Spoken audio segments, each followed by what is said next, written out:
Bonjour, on se retrouve pour la deuxième vidéo sur le théorème spectral.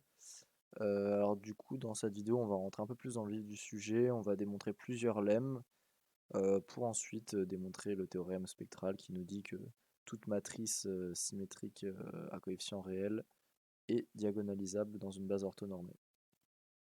Alors pour commencer, on va démontrer un premier lemme qui nous donne que si A est une matrice symétrique réelle, alors son polynôme caractéristique est scindé sur R. Donc, nous, ce qu'on sait, c'est que le polynôme xa, il est scindé sur C. Et on veut montrer du coup qu'il l'est aussi sur R. Donc pour ça, on va prendre une racine qui appartient à C, donc telle que xa de lambda égale 0. Donc ça implique qu'il existe un x, donc ça c'est une matrice colonne qui appartient à Mn1 de C, où x est différent du 0, où ax égale lambda x. Donc, très bien. Donc, cette égalité, on peut multiplier des deux côtés par la transposée du conjugué de x, ce qui va nous donner ça, lambda. Donc ça, on reconnaît le produit scalaire usuel des matrices. Donc on va pouvoir l'écrire comme ça, en prenant du coup la norme associée. Je rappelle que du coup, on a cette égalité. On peut créer cette égalité, ça va nous donner une norme. Donc en mettant au carré des deux côtés, on a cette égalité. Donc maintenant, on va se servir du fait que A est une matrice symétrique réelle. Donc sachant que A appartient aux matrices symétriques réelles, on a que A transposé égale A et A conjugué égale A. Du coup, on a cette égalité. Donc là-dedans, je peux remplacer mon A dans cette égalité par A conjugué transposé. Comme ça. Et du coup, on peut mettre les deux ensemble, ce qui va nous donner AX transpose, AX conjugué le tout, on transpose. Donc AX, on sait que c'est égal à lambda X, par définition. Donc là, si on développe, sachant que ça c'est un scalaire, on va avoir du lambda bar x bar transposé fois x. Donc là, on a la même expression que tout à l'heure, ce qui nous donne lambda bar norme de x au carré. Mais par définition de la norme, ça c'est différent de 0 parce que x, on l'a défini comme un vecteur différent de 0. Du coup, on a cette égalité. Et on peut simplifier du coup des deux côtés par un norme de x au carré. Ce qui nous donne lambda bar égale lambda. Donc là, la démo est finie parce que ça nous donne simplement que lambda appartient à R. Donc on sait que xa est scindé sur C. Mais toutes les racines de xa, elles sont réelles. Donc on a xa scindé sur R.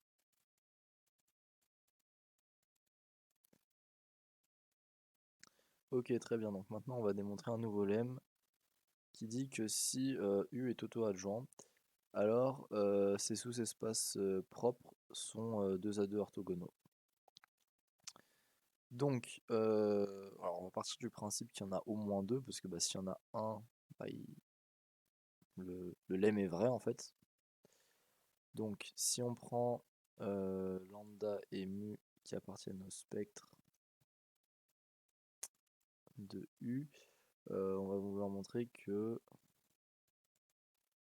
cet espace et cet espace sont orthogonaux. C'est-à-dire que si je prends un x là-dedans et un y là-dedans, eh bien on aura le produit scalaire des deux qui sera égal à 0. Donc c'est ce qu'on va prendre, ce qu'on va faire, on va prendre x là-dedans et y là-dedans. Alors on va va se servir de la relation qu'on a du fait que U est auto-adjoint. On a U de X, Y qui est égal à Y, enfin U de Y, pardon, X. Donc maintenant, étant donné que X appartient à l'espace de lambda U, ça c'est égal à lambda X. Bien évidemment, on a X et Y par contre. X, Y qui sont différents de 0. Hop, donc on remplace.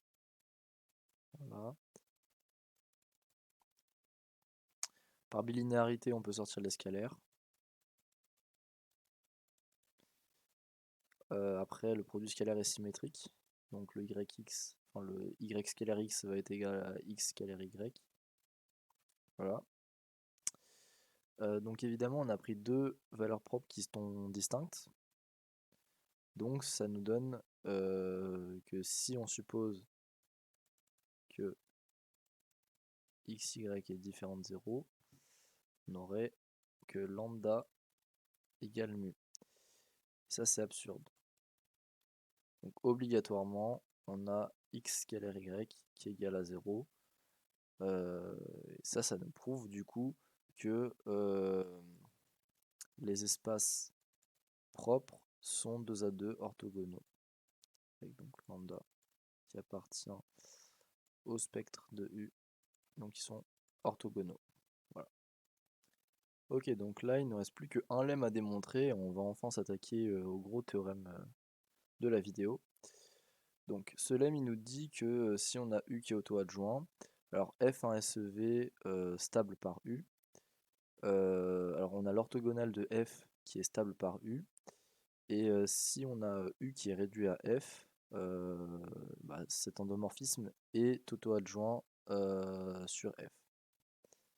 Donc on va commencer par démontrer la première relation de stabilité.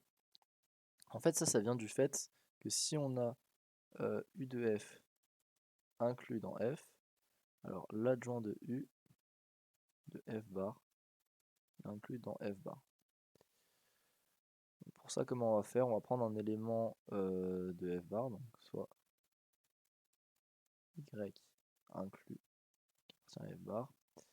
On a une relation qui nous donne que, donc, pour tout X appartenant à E, X. Ok, donc maintenant il nous reste un dernier lemme à montrer et enfin on va pouvoir s'attaquer au gros théorème de la vidéo, le théorème spectral. Donc ce lemme il nous dit que si on a U qui est une application, enfin un endomorphisme auto-adjoint, si on prend F, un sous-espace de E qui est stable par U, alors l'orthogonale de F est aussi stable par U.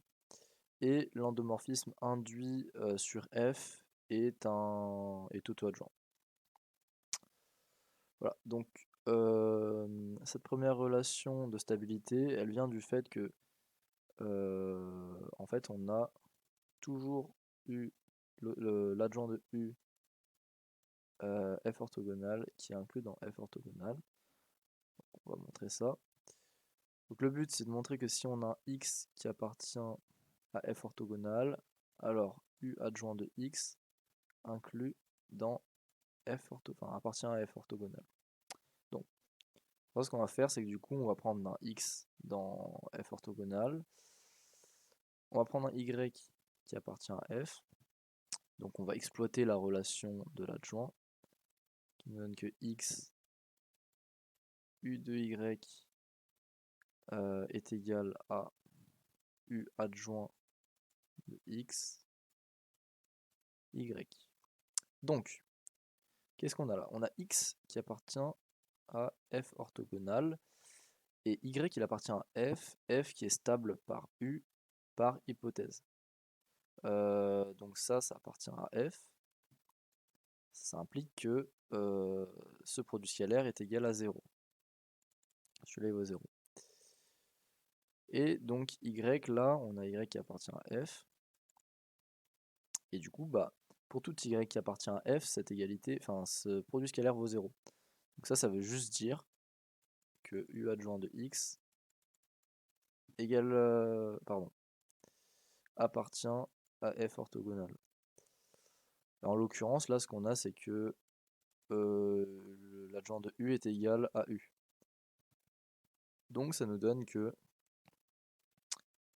u de f orthogonal est inclus dans f orthogonal.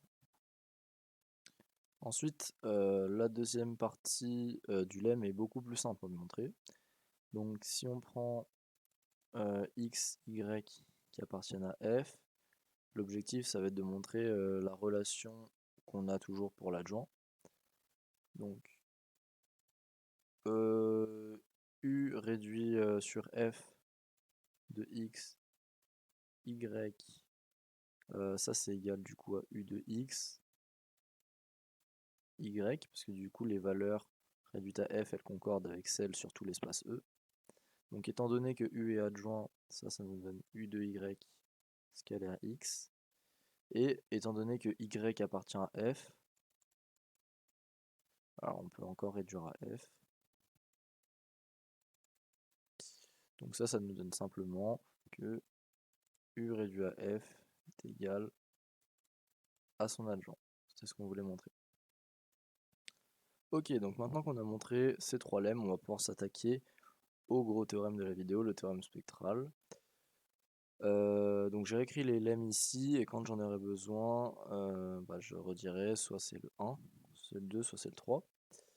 Donc ce gros théorème, il nous dit que si U est auto-adjoint, on a équivalence avec le fait que U est diagonalisable dans une base orthonormée. U auto-adjoint, c'est la même chose que dire que U est symétrique. Donc c'est pour ça que je l'ai écrit comme ça va être plus simple à montrer du coup. Donc, on va partir de ce qu'on sait. Donc on va d'abord montrer l'inclusion dans ce sens-là. On a U qui est auto-adjoint.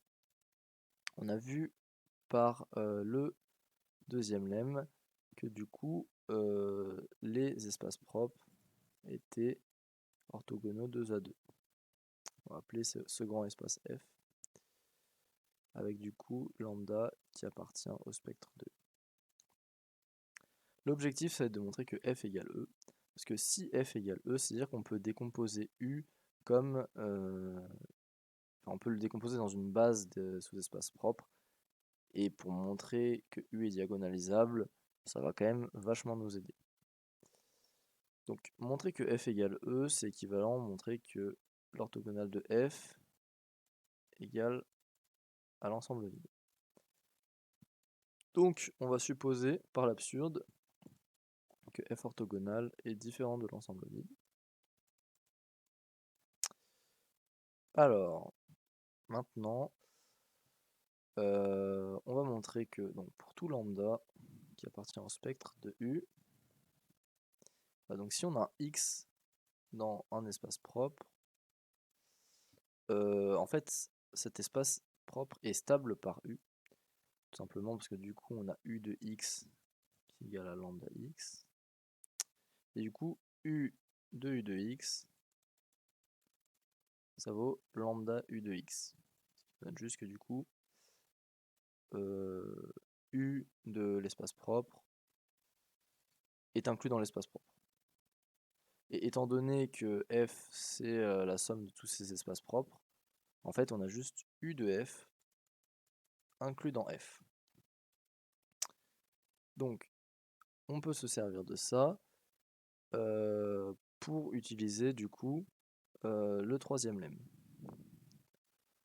En fait, on va du coup définir l'endomorphisme V, qui est juste l'endomorphisme de U réduit à F orthogonal. Pourquoi est-ce qu'on peut faire ça? Parce que si on a U de F inclus dans F, on a montré qu'on avait U de F bar inclus dans F bar. Et du coup, en utilisant le lemme 3, on sait que cet endomorphisme-là, il est adjoint. Ok, donc il y a un truc que j'ai oublié de préciser qui est assez important quand même, c'est que l'espace E qu'on parle depuis tout à l'heure, on est dans un espace euclidien. Donc ça veut dire que le polynôme scindé de x, enfin le polynôme de xv, le polynôme caractéristique, il est scindé. Et s'il est scindé, ça veut dire que cet endomorphisme, il a au moins une valeur propre, qu'on va appeler mu. On a mu qui appartient au spectre de V. Donc ça, qu'est-ce que ça veut dire? Ça veut dire qu'il existe x différentes zéros qui appartient à f orthogonal tel que v de x égale mu x. Mais cet endomorphisme V, c'est U réduit à F orthogonal. Donc c'est-à-dire que U de X égale mu X. Sachant que X il est différent de 0, on a du coup X qui appartient à l'espace propre de mu de U. Et étant donné que F c'est la somme directe de tous ces espaces, on a X qui appartient à F. Du coup on a X qui appartient à F et X qui appartient à F orthogonal. Donc ça c'est juste absurde en fait, puisqu'on a dit que X était différent de 0. Donc on a bien du coup F orthogonal qui est réduit à 0. Ok, donc maintenant on a montré que E c'était du coup la somme directe des sous-espaces propres et qu'ils étaient tous orthogonaux 2 à 2. Donc c'est pas très dur de créer une base orthonormée de E, étant donné que tous ces espaces ils sont déjà orthogonaux 2 à 2. À chaque fois qu'on en prend un, on a juste à appliquer le procédé de Gram-Schmidt pour créer une base orthonormée de chaque sous-espace propre. Et si on concatène toutes ces bases une par une, on arrivera à créer une base orthonormée dans laquelle U est diagonalisable. Donc ça clôture l'implication U auto-adjoint, alors U est diagonalisable dans une base orthonormée. Voilà, donc dans l'autre sens par contre ça va être beaucoup plus simple à montrer. Donc on a U qui est diagonalisable dans une base orthonormée, donc on va appeler B cette base, une base de vecteurs, voilà, I qui est entre 1 et n, parce qu'on est en dimension finie. Alors du coup on a mat de U dans la base B, qui va juste nous donner une matrice D diagonale. Mais si la matrice D elle est diagonale, alors on a D transposé qui égale à D. Donc D qui appartient à Sn. Mais étant donné que B est orthonormé, en fait on peut utiliser un lemme qu'on avait vu dans la vidéo d'avant qui nous donne directement que on a juste U qui est auto-adjoint. Comme ça. Donc voilà qui conclut le théorème. Donc c'est un théorème qui nous a pris 2 vidéos à être démontré, donc il y a peut-être des choses que j'ai mal expliquées, etc. Donc n'hésitez pas à me demander s'il y a des choses que vous n'avez pas compris, je vous répondrai. Et alors je vous souhaite une bonne soirée.